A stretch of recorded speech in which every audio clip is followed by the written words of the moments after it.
Awami League as a political party and Indian agencies have been actively involved in the Pilkhana massacre. What makes you this aggressive? Gave their lives for the nation, opened their chests for the red and green flags.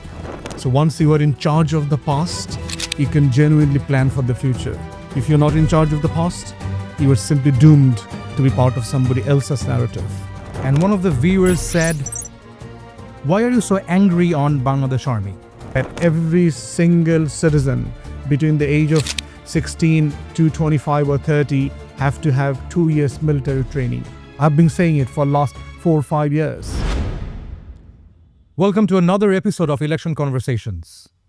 I am Zunaed Rabbani, and in this special series, I sit down with the people that are shaping the next political chapter of Bangladesh. My guest today has become a prominent voice, and at times, polarizing too.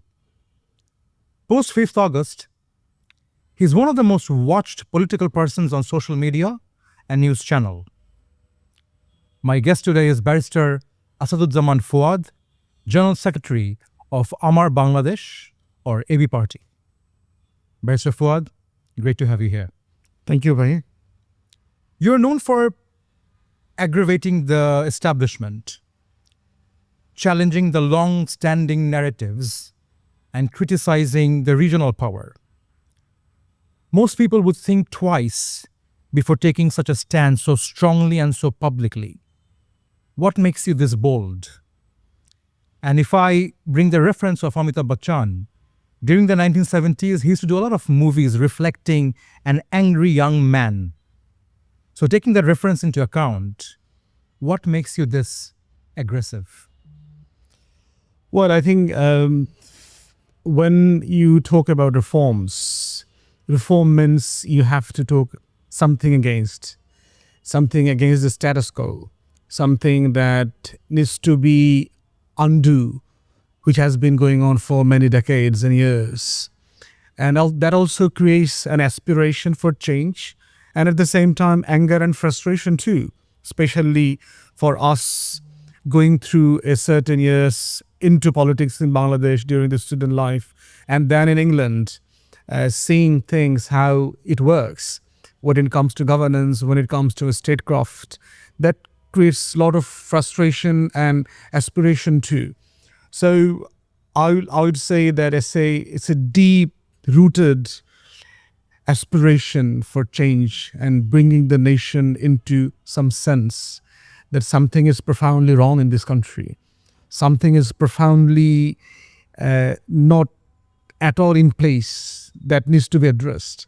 And sadly, it has to be done by the established political parties, long-standing career politicians for decades. Sadly, they didn't bother to do it, or perhaps managed to go by the establishment, not to upset them, because that might ruin their own political career at some point. So I thought, well, I don't care about whether I become an MP or minister in any time, any given time in the future. But what I would like to see a generation changed into a sense, a common sense, that's how the state should look like. That's how the nation should look like. That's how the institutions, all institutions should look like. So, and that also give me the space to talk about the past, to challenge the narratives. Because once you look into how the narratives have been built up for decades, 6, 7 decades of our past, without dissecting those pasts, those faulty, assertive narratives, you cannot build your future. So once you are in charge of the past, you can genuinely plan for the future. If you're not in charge of the past, you are simply doomed to be part of somebody else's narrative. So that's why when I talk about the reform and the statecraft, building the nation, reconstructing the narrative, I have to, for sure, look into the past, dissect the narratives and historical dates and figures and the ratios and the contributions and the credit scoring and the registration of 1971 business, only to bring about a nation for the future. There is no way without looking into the past you can make a vision for the future. So you have brought aggression into what you want to convey to people. And to my knowledge, no institution and no topic has been left untouched. And this brings me to a very sensitive topic, which is Bangladesh Army, which is a matter of pride for us and across the country. And I've seen that in the US, UK, even in our neighboring country, India. People are sensitive and respectful towards the army. They glorify the army with many movies. You, on the other hand, have used some harsh words, strong words against our military. We asked some of our viewers that what they would like us to ask you in one of our teaser videos. And one of the viewers said, "Why are you so angry on Bangladesh Army? Do you regret it? Do you want to offer words of reconciliation for those within the army?" No, I do not regret. I just stand by what I said. Because it doesn't mean that as an institution that they need to be abolished or we just need to be leave them beyond criticism. I think when we talk about the statecraft, what does it mean? What does it mean to become a state? State means a combination of institutions.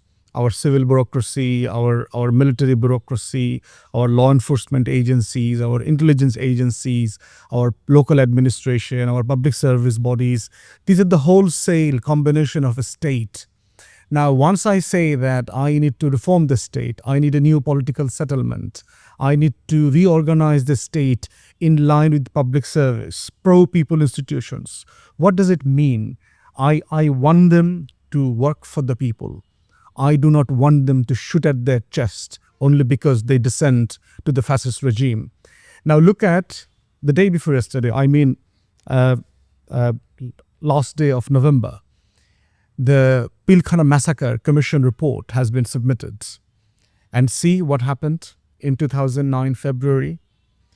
Then military chief, with liaison of a foreign country, had orchestrated a massacre of our armed forces and BDR, the border guards of the country.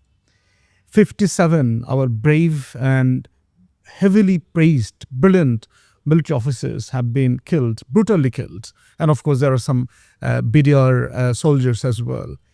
Now, who have been responsible for it? Certainly the fascist regime, the foreign agents, and of course, then military chief. Now, how could you do not recognize that and criticize that particular man who now lives in exile?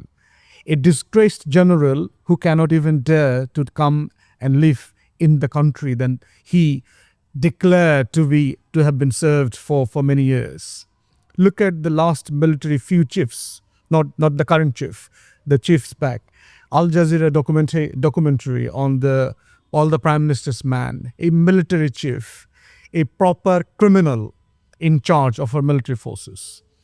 Amar Desh, the daily newspaper, had reported that raw office, a wing office has been put into the DGFI building, our topmost intelligence agency, hosting a foreign intelligence agency office in the country.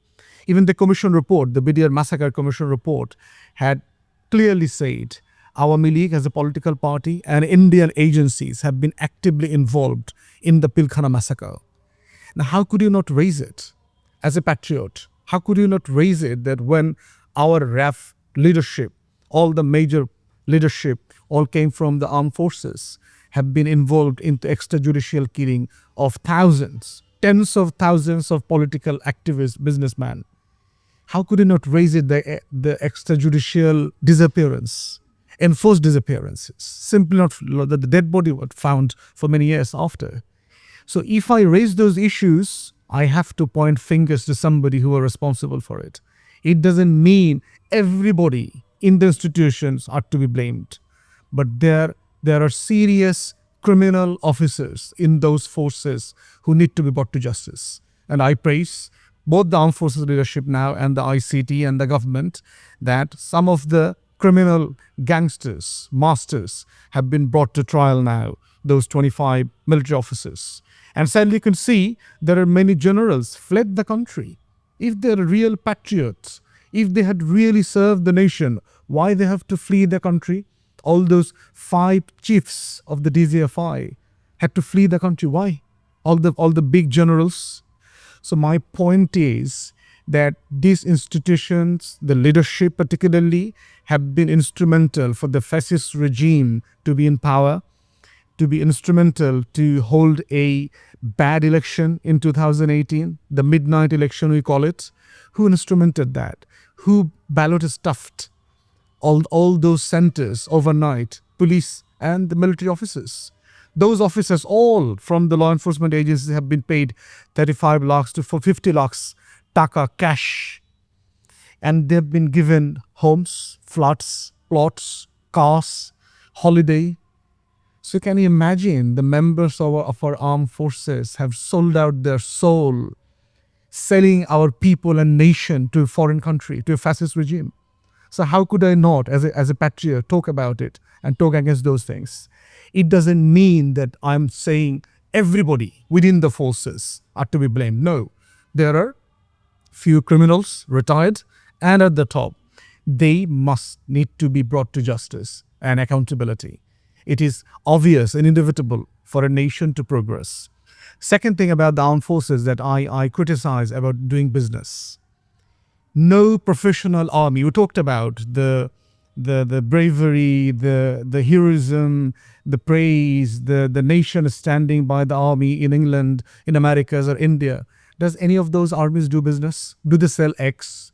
Do they have farms, fisheries? Do they sell grocery items? Do they sell onions?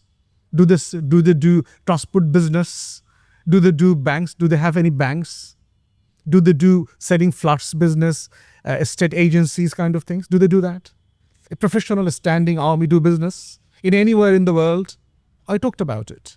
That army, armed forces, and all forces, for say, police, RAB, Ansar, VDP, whatever, they must not do business in any form or manner. If they need money, state out of the taxpayers' coffer should pay for it. These are the 2 major issues that I talked about.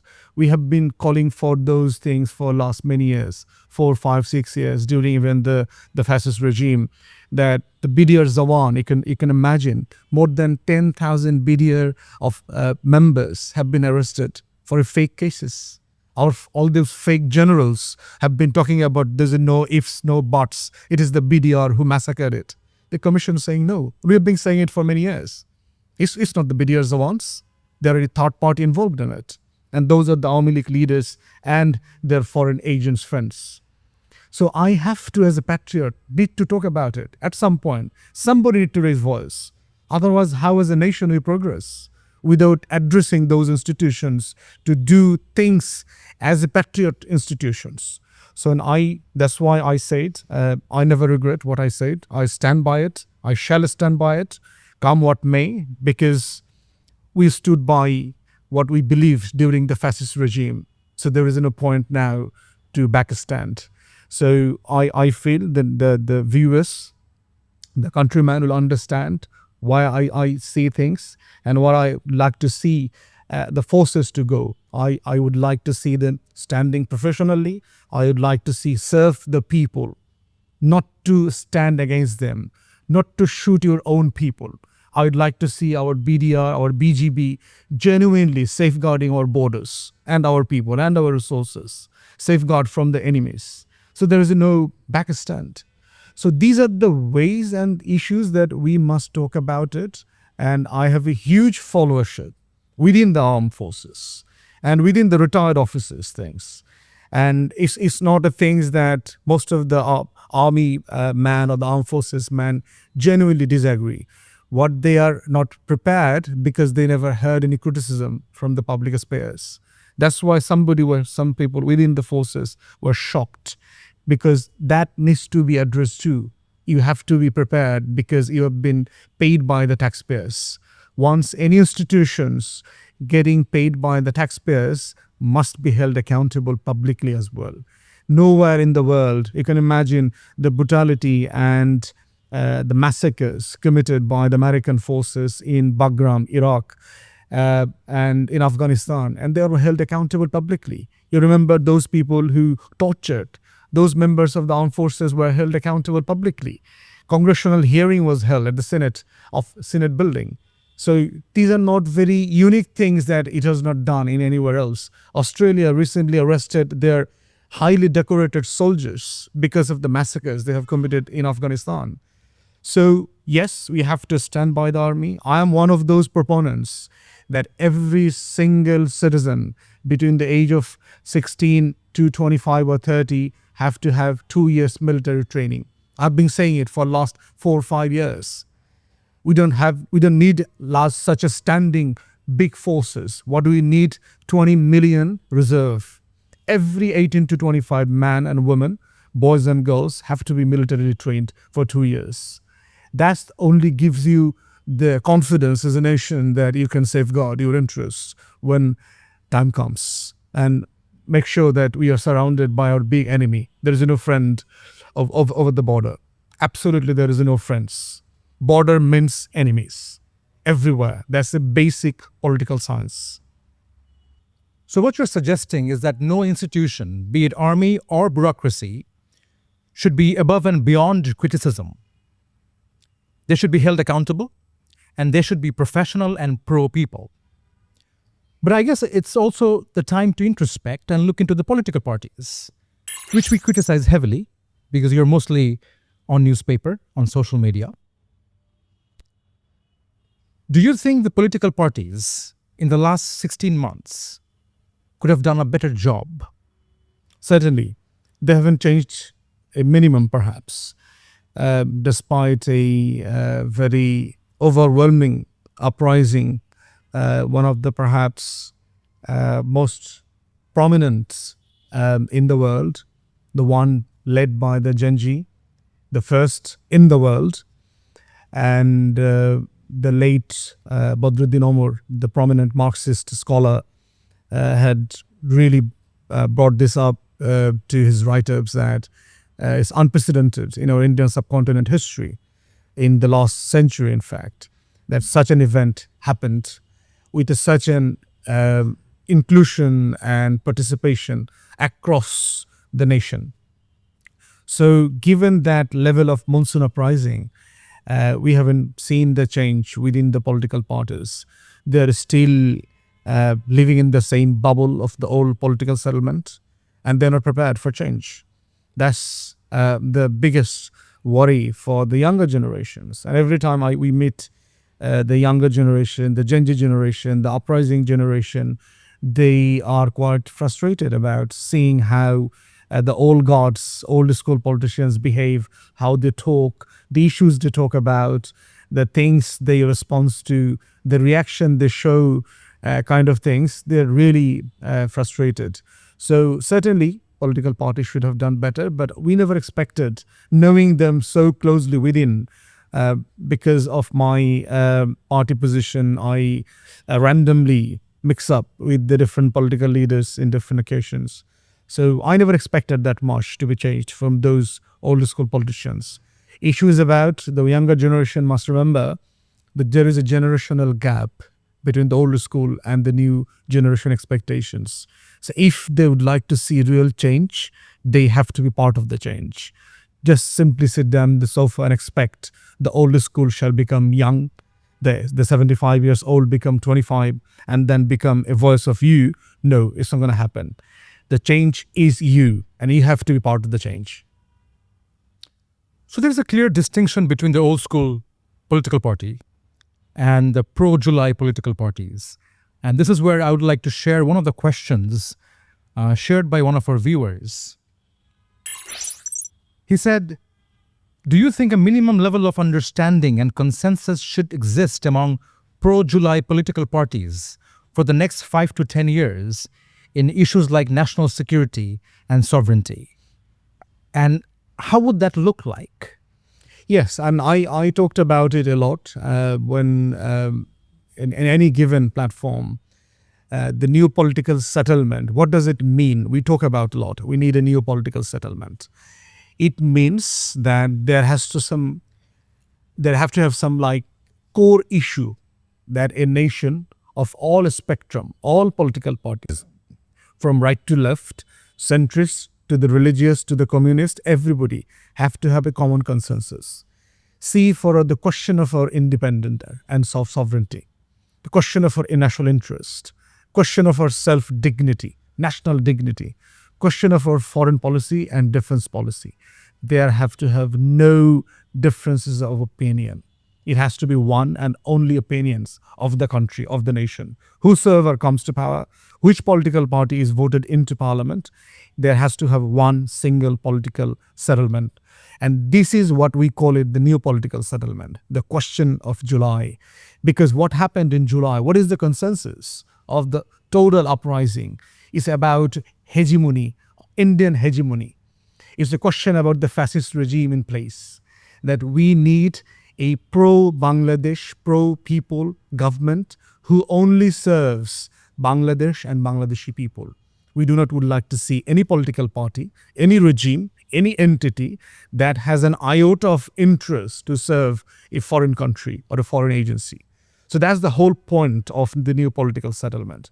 So yes, and that's why in last year, August, September, we talked about to form a national government, not to go for a caretaker interim administration, rather an all-party national government for 5 years. Let's have a July government for change, for reforms. Let's have it like 3 years, for 5 years. Let's do all the reforms together. They have no difference of opinions. And just do it in such a way that the Gen Z, the generation led the uprising, shall have the confidence in their own country, in their own government, in their own institutions, in their own political parties. Yes, they can do it. And after that, let's go for the election. But sadly, because of some political parties' disagreement with it, and of course there is some foreign interference into it, we couldn't have a national government. It could have been led under and by Professor Yunus, with some technocrats and of course some leaders from different political parties.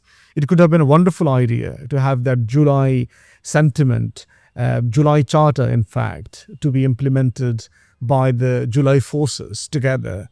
It could have been historic, but we missed that opportunity. But still, we must raise that consensus that July must not die, that July sentiment must live through our policies, through charters, and through enforcement into the next parliament. Barrister Fuad, you started your politics 5 years ago in 2020. You're trying to carve out in a very established political landscape. When we talk to people, we see that there is an appetite for alternatives.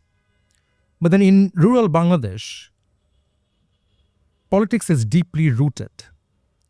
How can a relatively small and new party like AB Party can become a huge force? How long would that take? 5 years? 20 years? And given the dynamics of the country, after 54 years of independence, is it at all possible for a third force becoming a major force? Yes, it's possible.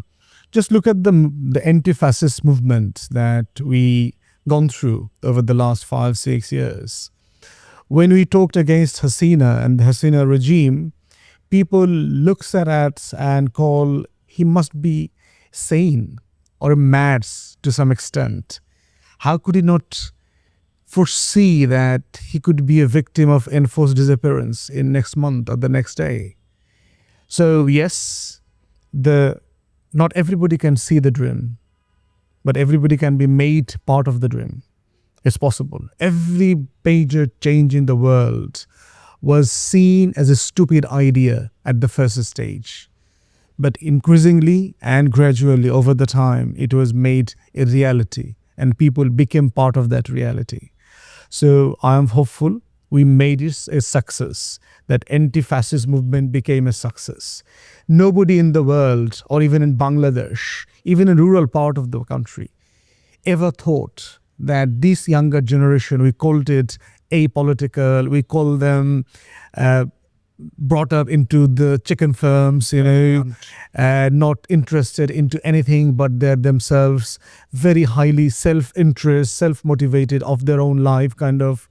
Everybody just would like to leave the country and settle in Western countries. These people came out in millions, gave their lives for the nation, opened their chest for the red and green flags. So that became possible. So change is already there. Second success story is about the social media, which we never had before other generations in the past. The things we can change on a day-to-day basis, the things we can motivate, the issues we can raise, the perspective we can give, the vision we can show, the interest we can ingrain. So these are the issues that we really hope and we can see on everyday basis. And remember, Dhaka, Bangladesh is one of the largest internet and Facebook users group in the world. After Jakarta, perhaps Dhaka is the second largest user of online things. And you can imagine the video blogs and the online blogs during the fascist movement, anti-fascist movement, how it became instrumental to mobilize the people. So yes, there is a huge possibility for change. And the other data that I would like to see, look at the voter numbers. We have now 127 million voters around, close to 13 crore. Out of there, 35 to 40 millions are new voters. And those who never had voted in, say for 2024, 2018, 2014, or even 2008, those people didn't vote because there is no free, fair, credible elections. So we never had if proper elections since 2001. So imagine those people never voted who even grow into the early 40s, now 40 plus generations. So if you count those numbers, the real people never voted but grew up during and through the fascist regime consist around 60 to 70 million people. And look at the data coming from the different statistics, the polls from the different organizations. Undecided voters, swing, not yet making any concrete position on how to vote, who to vote to. It comes to close to 60% of the people. So you can imagine the space for new politics. It's a huge opportunity in existence. Issue is about whether us, the July forces, the new political platforms can really make use of them. So yes, there are 40 plus generations who have been like part of the old school, this party or that party, this sign symbol or that symbol. But largely, we can see there is a other way motivation. And look at the dining table setup. It has been turned around. It used to be during the 90s, mom and dad used to say son and daughter, granddaughter, father-in-law, mother-in-law, vote in this way. Vote for him or her or for that symbol. It has been the other way around now. It is the sons and daughters telling mom and dad, you cannot vote for him. You cannot vote for this party or symbol. They become rotten to the core. They are so corrupt. They are part of the criminal syndicates. They are the criminal gangs. They become the new Awami League. So you cannot vote for him. So there is a huge phenomenal change within. And look at the student union elections at the Dhaka University, Jahangirnagar, Rajshahi, Chittagong universities, and the few others to follow in few weeks' time. How the Mamdani factors worked out within the youth camps. Huge phenomenal change I can see. And it shall force and drive the old school into the litter bin if they do not change. And sadly, I cannot see serious changes within themselves, serious political discussions within themselves, serious listening exercise to the youths and their aspiration and expectations. So yes, there are generational change, generational deep-rooted sense of politics and political alliance. But I feel changes is on the horizon. I can see that. It's absolutely clear like the daylight that new politics is possible, new politics is on the rise, and new politics, new political parties are the future for Bangladesh.